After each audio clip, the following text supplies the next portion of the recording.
Olá amigos, estamos de volta, essa é a nossa aula de número 6 do nosso curso avançado de HP12C e nós vamos agora mostrar para vocês como fazer o cálculo da taxa interna de retorno modificada. A aula passada, que foi uma aula muito importante, na aula passada eu mostrei para vocês que a taxa interna de retorno, que a gente costuma ler e observar, que ela na verdade é a taxa que ao descapitalizar cada um dos valores futuros do fluxo de caixa e trazê-los ao tempo zero, a soma dos valores resultantes é exatamente igual ao valor presente do fluxo de caixa. Eu mostrei para vocês que o mesmo vale para o valor futuro, né? Só que agora capitalizando e não descapitalizando. Eu mostrei para vocês que se a gente pegar cada um dos valores futuros, dos retornos esperados de um fluxo de caixa e levá-los ao último período, né? E a gente faz isso capitalizando cada um desses valores. Se a gente capitalizar, levar cada um desses valores ao último período, utilizando a mesma taxa, utilizando a TIR, né? Utilizando, digamos, uma taxa qualquer, né?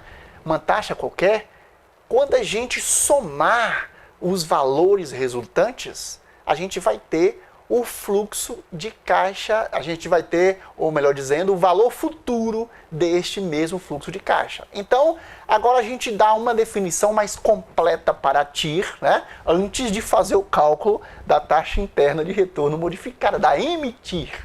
Então, qual é a definição mais completa? A gente pode dizer o seguinte, que a taxa interna de retorno, ela é a taxa que, através da qual, né, ela é a taxa através da qual a descapitalização de cada valor, levando esses valores ao tempo zero, ou a capitalização de cada um desses valores, levando esses valores ao último tempo, ao último período, né, vai fazer com que você tenha, no primeiro caso, na descapitalização, em que você soma cada um dos resultados, você vai ter o valor presente de um fluxo de caixa. E no segundo caso, quando você leva ao futuro, ao último período, cada um desses retornos, capitalizando esses retornos, utilizando a taxa TIR, né, você terá o valor futuro desse fluxo de caixa. Então foi isso que nós vimos até agora e essa pequena repetição é muito importante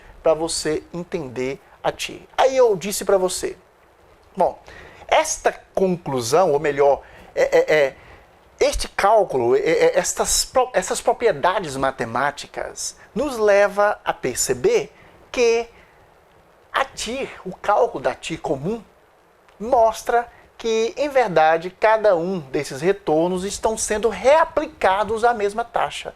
Aí eu disse a você, olha, isso é uma simplificação da realidade. É uma simplificação. A gente não pode considerar e sempre que o Joãozinho tiver esse retorno de 4.500, de 5.000, sempre que ele tiver um retorno desse, ele vai reaplicar esses valores, quando ele receber da Mariazinha, ele vai reaplicar a mesma taxa. Claro que na prática isso quase sempre não acontece. Aí é onde nós temos o conceito da taxa interna de retorno modificada. Então a gente vai considerar um caso aqui mais próximo da realidade. A gente vai entender o seguinte, imagine que terceiro fluxo de caixa, imagine que tenha saído do caixa 300 mil reais. Agora alguém emprestou para outro alguém, né? 300 mil reais. Com uma condição de receber a cada período, 150 mil no primeiro, 190 mil no segundo, 200 mil no último período, né? Então temos aqui período aqui 0, temos aqui 1, 2 e 3. Beleza? Tudo bem? Mas nós vamos entender o seguinte. Quando essa pessoa receber de volta o retorno, ele investiu 300 mil, aí ele recebeu o primeiro retorno 150 mil, ele vai aplicar, digamos, a 20%. Digamos que ele vai aplicar 20%, né? Ele vai reaplicar 20%. Recebeu 150 mil, vai reaplicar 20%. Depois, no segundo período, ele recebeu 190 mil. Aí ele decidiu reaplicar também a 20%. Poderíamos ter até outra taxa aqui, né? Sem problema. Mas vamos começar devagarinho para não doer. Então, ele vai reaplicar de novo a 20%. A gente quer saber o seguinte, qual é a taxa interna de retorno desse investimento. E qual é a melhor forma de calcular? Você percebe aqui que se formos fazer o cálculo trazendo cada um, como nós fizemos, né? Cada um desses retornos ao tempo zero. Se formos fazer o cálculo trazendo cada um desses retornos ao tempo zero, não será neste caso possível. Não será neste caso possível, tá? A gente chegar a uma conclusão perfeita, a um resultado perfeito. Então aqui, o que a gente faz? A gente utiliza a outra forma de calcular, a TIR. Como? Em vez de trazer cada um desses valores ao período zero, ao valor, né, ao presente no tempo zero, o que a gente faz? A gente pega cada um desses valores e faz o contrário. Leva cada um desses valores ao futuro, ok? A taxa que foi dada, nesse caso aqui 20%, né? A taxa que foi dada, quando esses valores estiverem aqui no futuro, nós vamos somá-los e aí nós acharemos o valor futuro desse fluxo de caixa. Então veja bem, até então nós calculávamos a TIR trazendo cada um dos valores, cada um dos retornos ao tempo zero. Depois somava, né? E a gente percebeu que a TIR era resultante, era justamente a taxa que trazia, que descapitalizava cada um desses valores e igualava o valor presente do fluxo de caixa. O que vamos fazer agora? Vamos fazer o contrário. Nós vamos levar cada um desses valores ao futuro, utilizando a taxa que foi dada em cada período. Então aí é tranquilo, né? Você pode dizer, por exemplo, que o 190 mil foi reaplicado a 23%, a 24%, sei lá o quê, a porcentagem que você quiser. Você pode dizer que o 150 mil foi reaplicado à taxa que você quiser e você conseguirá fazer esse cálculo. Vamos fazer então. Nós vamos então capitalizar cada um deles, né? Vamos entender que aqui no primeiro período, primeiro retorno zero, segundo zero, vamos levar tudo para o tempo 3, ok? Para o tempo 3, levar tudo para o 3, ok. Vamos lá então, zero a sua HP 12C, né? Ligue a sua HP e zera, né? FREG, ok? Então o que vamos fazer? Vamos capitalizar esses 150 mil. Digite 150 mil. Tá aí, 150 mil. CHSPV, né? Vamos considerar agora um valor presente aqui no tempo 1 e vamos levá-lo para o futuro 3. Então, 150 mil, CHSPV. Coloco agora o que? A taxa que foi dada, 20%, olha aqui. 20 e aperto I, foi a taxa que foi dada, ok? Agora, em quantos períodos? Bom, os 150 mil, para capitalizá-lo até o terceiro período, eu tenho 2 períodos. Ele está aqui, ó, 1, 2, 2 períodos. Então, 2 e aperto N. Muito bem. Agora eu aperto FV, tá aí, 216 mil reais. Então, esses 150 mil, no período 1, ele vai valer a essa taxa 216 mil no terceiro período. Então, o que vamos fazer? Vamos colocar aqui embaixo, 216 mil, 216 mil. Ok, muito bem. Agora vamos capitalizar 190 mil. Posso usar o mesmo cálculo, apenas vou trocar PV e, já que a taxa é a mesma, né, vou trocar PV e N apenas. Então vamos lá. 190 mil, digito 190 mil, 190 mil. Aperto CHS, depois PV. Agora troco N. N tinha sido 2, agora N vai ser 1. Então, digito 1, depois N. A taxa não preciso modificar, que eu não zerei HP, mantenho o mesmo cálculo, a taxa é a mesma, eu estou vendo que é a mesma 20%. Agora eu só aperto FV. Aperta FV. Está lá, 228 mil reais. Então, 228 mil reais. Ou seja, no período 3, esse 190 mil a essa taxa, ele sendo reaplicado a 20%, ele vai valer 228 mil. Tudo bem? 200 mil, não preciso capitalizá-lo, que ele já está no período 3. Então, 200 mil, eu vou somar tudo isso a 200 mil. Ok. Qual vai ser a soma, né? 6 mais 8, vamos colocar aqui, vamos fazer na mão, mas você pode fazer na HP se quiser. 6 mais 8, 14, 4 leva 1, 1 mais 1, 2 mais 2, 4, tá aqui, né? 4 leva 1, e 1, 2, 2, 4, 2 mais 2, 4 e 2, 6. 644 mil reais. 644 mil reais. Ou seja, o que acontece? O valor futuro deste fluxo de caixa, né? Tendo aqui, ó, as taxas escolhidas de 20%, o valor futuro é de 644 mil, ou seja, 300 mil no tempo zero, ele vai valer lá no futuro 644 mil. Agora sim eu consigo calcular a taxa de retorno. Agora eu consigo, utilizando o segundo processo, né? O que eu posso fazer? Já que eu tenho um valor futuro e tenho um valor presente, tenho N que é 3, eu vou achar I. E neste caso eu posso calcular tanto da forma tradicional, né? 300 mil CHS PV, depois 644 mil FV, depois eu coloco 3N e aperto I. Você pode dar uma pausa e fazer agora se você quiser, da forma tradicional. Como eu posso calcular no fluxo de caixa, que é que a gente pretende. Vamos lá, fluxo de caixa. 0 HP, F reg, ok. Fluxo de caixa. Digite 300 mil, vamos lá, 300 mil. Esse é o nosso fluxo de caixa inicial, então aperto CHS e depois G, Cash Flow Zero, tá aí, CF0, GCF0. Agora eu vou digitar o quê? 0, tá vendo aqui?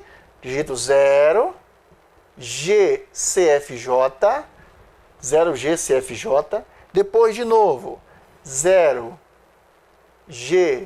GCFJ, ok? Agora coloco 644 mil, porque eu tenho alguma coisa aqui, né? Eu tenho um valor, aqui eu não tinha, agora eu tenho um valor no meu terceiro período. 644 mil eu digito, 644 mil, ok?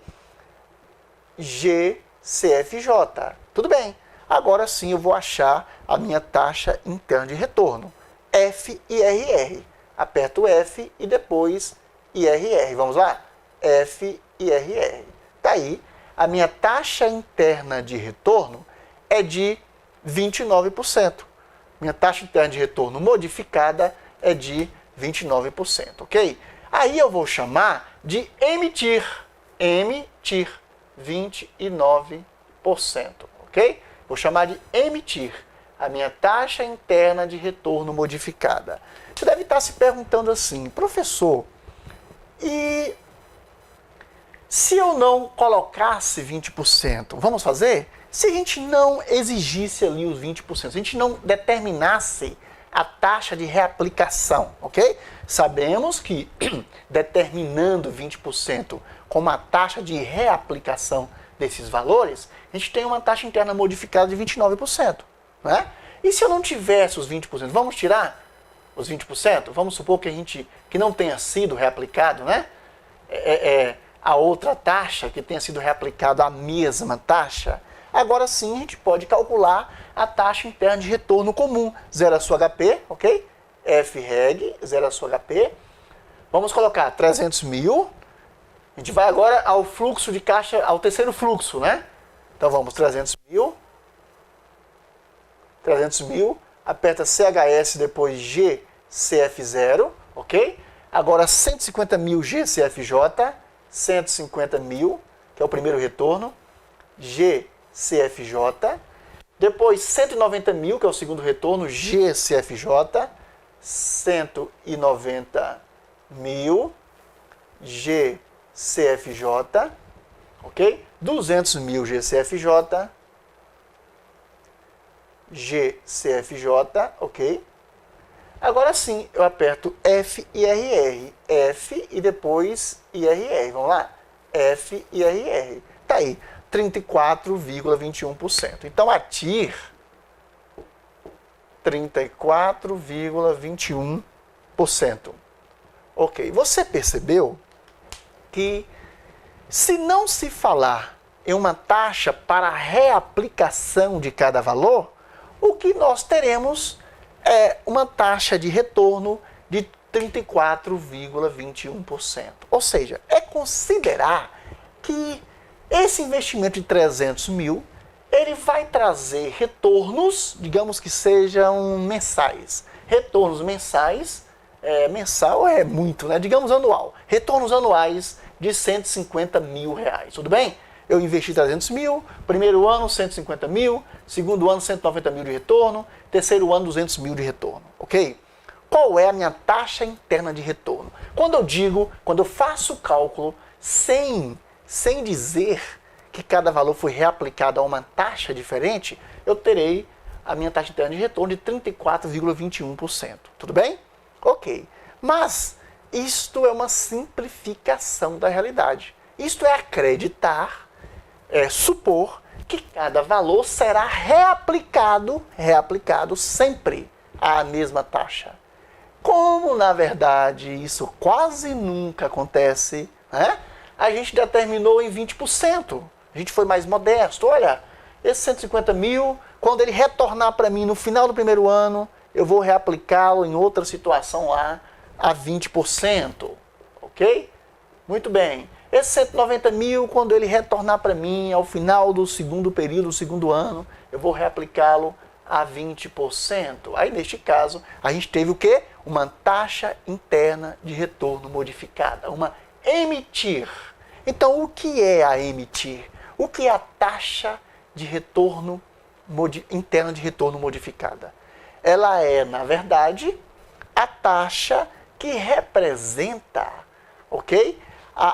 O investimento de um valor inicial, mas com seus retornos reaplicados a taxas determinadas. Tudo bem, pessoal? É isso aí. Na nossa próxima aula, nós vamos utilizar o conhecimento que já temos de taxa interna de retorno e nós vamos falar mais sobre TMA, a taxa mínima de atratividade, e a gente vai mostrar para você como é que se analisa, como é que se responde a seguinte pergunta: qual é a melhor TIR? Qual é o melhor percentual para uma TIR? E aí a gente vai mostrar para vocês, vai falar de custo de oportunidade, ok? Vai falar de custo de capital, ok? E aí você vai entender melhor o porquê e como é que funciona a taxa interna de retorno na análise de investimentos. Muito obrigado, espero você na nossa próxima aula. Até lá!